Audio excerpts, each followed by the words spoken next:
Hi, and welcome from the Temple Mount, or the Otto Wagner Church.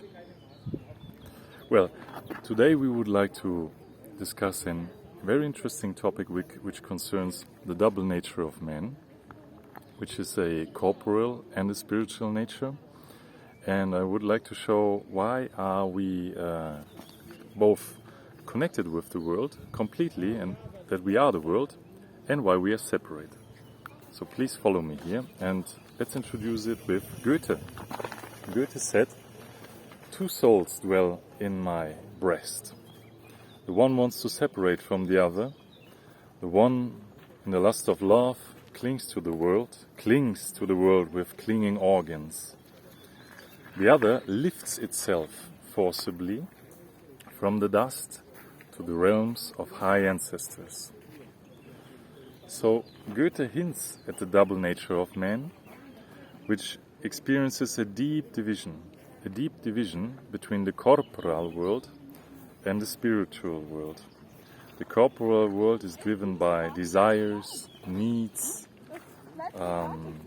necessities, while the spirit itself transcends the mundane life and lifts itself via ideals.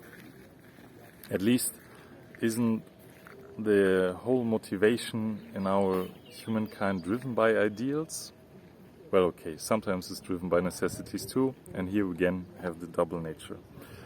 So, the spirit can be so strong that it deliberately starves the human like a hunger strike, or it can set the human on fire like a very young man did so when he initiated the Arab Spring.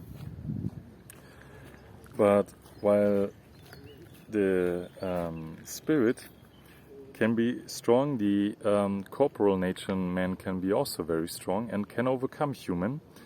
Then we get substance abuse, or then we become dependent on pleasures, which will eventually poison everything that you are and take control and destroy you. So those are both extremes mentioned, and hereby we just want to hold that we have this corporal nature, the outer nature, and the inner, the spiritual nature. But since man is one being, those division which we made here, we need to take in consideration that this conceptual nature in reality is one, right? And in philosophy we have many isms like dualism, monism, idealism, materialism, many isms which try to solve this paradoxical nature. And I really would like to give a very simple and honest approach on the topic, food for thought for you.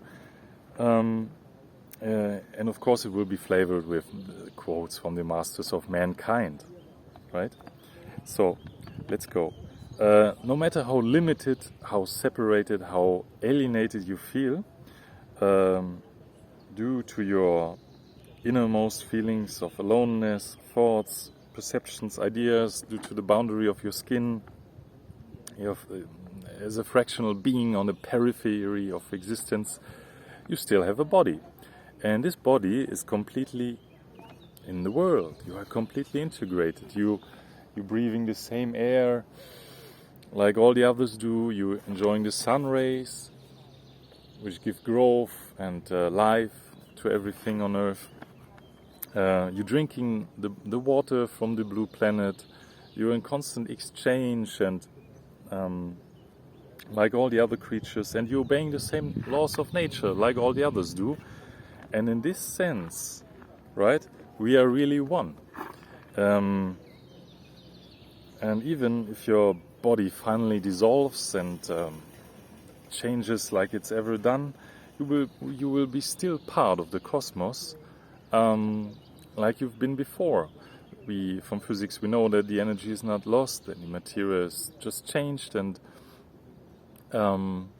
so you will merge again, right?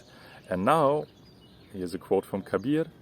He said, all know that the drop merges with the ocean, but few know that the ocean merges with the drop. And so again here we have the feeling of oneness. But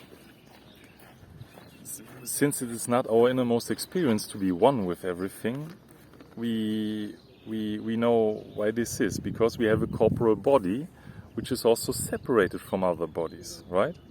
In that sense, we are limited, excuse me. The reason why we perceive in an individual way and internalize the world in order to objectify it is that we have a body, a separated body, which we need to take care of. And this separateness is the essential reason why we can hold something in a stream of consciousness, hold it for a moment, like an idea, a memory, a thought, a picture, imagination, or whatever. But the price that we pay for this ability to think is that we have a loss of immediacy or directness with the nature. Every being that thinks loses this directness with nature, this mindless absorption of the current moment. It still can be seen in animals very easily, and it still can be seen in humans as well in special moments of hyperfocus or sportal activities, carnal activities, or trance. Sometimes we are really in the moment, or let's say better, we are the moment. But if we are in it, we cannot reflect upon it. And now, if you consider Genesis, the Besherit, there's when God creates the world, and it's written, God created in the beginning light, right, out of the darkness, and then He reflected upon it and said, well, it's good. Light is good. But He reflected after the creation upon it. And now we take a famous philosopher, Søren Kierkegaard. He said that life can be understood backwards, but it needs to be lived forwardly, right? So again, in the moment of life, we are not aware of it, but afterwards we can look back upon the history and then become aware and reflect upon it. But again, not in the moment. So, within our thinking, we can even rewind, right? We can take a different stance on an event. Within our reasoning, we are free, unbound, but within our body, we are chained to the inner feelings, which might be raising from the limbic system, right? At least, or maybe these are just the shadows, but let's stick to this. And we are bound to necessities. We need to keep the metabolism going, right? We need to sustain this body. While at the same time it's falling apart. Okay. However, the essential truth is that you are alone responsible for your life. You live and you die, and you need to fight within yourself. You need to make experience and considerations, and no one can help you with this. You are the bearer of your light. So, if our being would be connected with this world, that any other event here, right now, would be our event, then there wouldn't be any difference between us and the things, right? Then there would be there wouldn't be individual things. There would be just a flow, a stream of consciousness flowing into each other, and the cosmos would be a unity and a whole. And now, I think, there's a Sufi who experienced this and wrote about this. Here comes a quote from Rumi. Close off, I'm rain. Far off, I'm a cloud of fire. I seem restless, but I'm deeply at ease.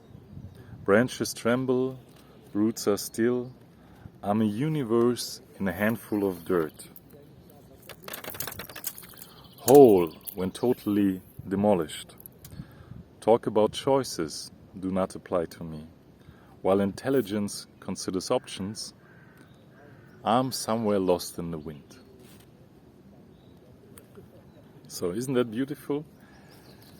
So, but because of our limitation here, we are not like Rumi, somewhere lost in the wind, or a universe handful of dirt.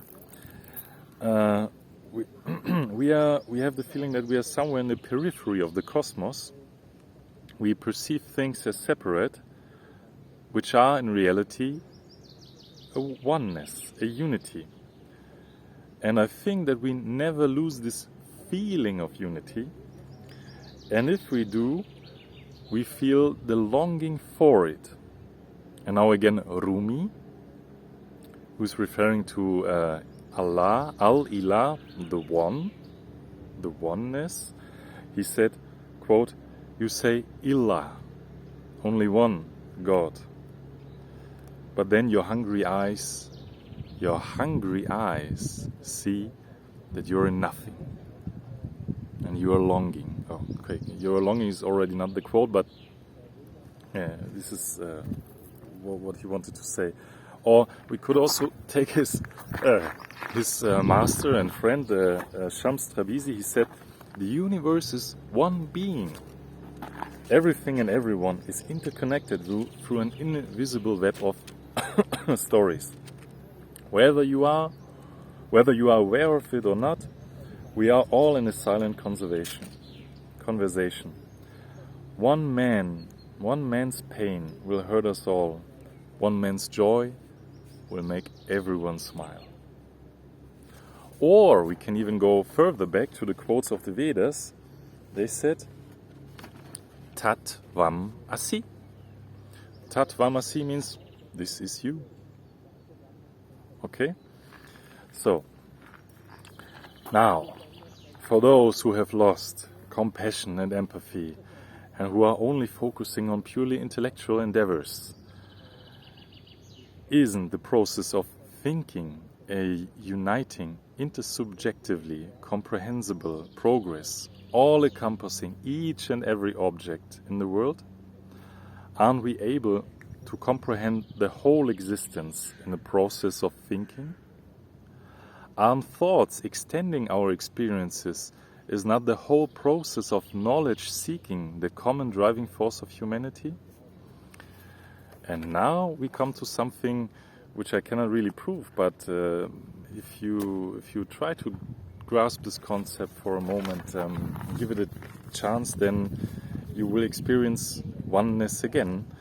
Because according to Rudolf Steiner, the thinking is universal. Here's a quote: "Our thinking is not individual like our feeling or sensing. It is universal. It only acquires an individual character in each human being through the fact that it is related to his or her individual sensations.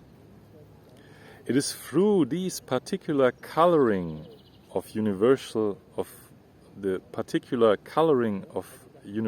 thought that individual human beings differ from one another. A triangle has only one concept. It makes no difference to the concept whether it is grasped by the consciousness bearer A or B. It's just one concept. But it will be grasped by each of the two carriers of consciousness in an individual way. Again, colored, right, through our experiences." He said, "Indem wir denken, sind wir das Wesen, das alleine alle Wesen durchdringt." Or in English, by thinking, we are the being that permeates everything. So, by applying this concept that we do not think for ourselves, but let's say by the grace of thinking, by the universal grace of thinking, we are again united. Though separated by the internal and individual coloring of terms and concepts which every one of us grasps differently. And here we find the reason why poems, holy books, films, events are grasped differently. It is due our individual coloring. Here I would refer to the film Rashomon by Akira Kurosawa, excellent film, which makes it very clear that one event is perceived differently because of the inner nature. The roots of this is our internal perception, our feelings, our insight, and individual intuition. So, therefore, I think that by the process of individuation, is a term coined by Carl Gustav Jung, and this means simply this is like a step-to-step awareness to recognize and realize oneself or of self-becoming, right? By this process of individuation, we will eventually transcend ourself. And transcendence, this is interesting as well, is the highest point in the Maslow pyramid. This is the thing, the top of the pyramid, right? He put this there in the end of his life. So it's not in every book found, but it's really an adding to his model, which has on the basis again the physical needs, of which we have spoken before. And I think that this self-transcendence can lead to this is difficult to say now here, but I really think it leads to some kind of divination of man, without being a blasphemer. There are several concepts like Ihsan-i-Kabil from the Sufis, or the Anthropokosmos, or Ibn Arabi said an ode to the perfect man, or the Christians say the Christ, right? The Christ being, this is it has been exercised by Jesus of Nazareth. So, if I speak about this divinized man, here are these cultural expressions from the different religions. But this is just a vague intuition. I think this can lead there. The importance now is just to grasp that human has a double nature, corporal and spiritual, which is again one, and that we are outwardly and inwardly one with the cosmos, oneness, right? But at the same time, we are separate entities. So we are one, but we are not the same, right? And now, again, to close, to think upon a quote from Shams Trabisi: the whole universe is contained within a single human being. You. Everything you see around, including the things you might not be fond of, or even people you despise or abhor, it is present within you in varying degrees. Therefore, do not look for Shaitan outside yourself either. Shaitan is Satan, right? So the devil is not an extraordinary force that attacks from without. It is an ordinary voice within you. If you set to know yourself fully, facing with honesty and hardness. Or, like the Greeks said, gnoti seauton, or like we have from the Enlightenment, sapere aude. Know thyself. Goodbye.